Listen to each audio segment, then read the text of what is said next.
11 તારીખે આ ગુજરાતના દાહોદ જિલ્લામાં અમે આ દેશ માટે જે પાકિસ્તાન આતંકી પ્રવૃત્તિ કરી રહેલું છે અને ગઈકાલના સમાચાર છે કે અમેરિકા દેશે અમને આપણા દેશને સમાધાન માટે કહેવામાં આવ્યું ત્યારે આપણા દેશની આર્મી પાછળ ફેંકવામાં આવી અને પાકિસ્તાને પણ થોડાક સમયમાં 180 મિનિટમાં જ ફરી પાકિસ્તાને ફાયરિંગ શરૂ કરી છે। ત્યારે અમારી આમ આદમી પાર્ટી આજે દેશની આર્મી માટે, દેશના જવાનો માટે જે શહીદ થયા છે એમના સન્માન માટે તેમજ એમના ઉત્સાહ વધારવા માટે અમે આજે દાહોદ જિલ્લામાં ત્રિરંગા યાત્રા કાઢી છે।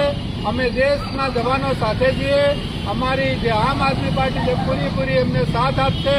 તેમજ આ પાકિસ્તાનને આપણી સરકાર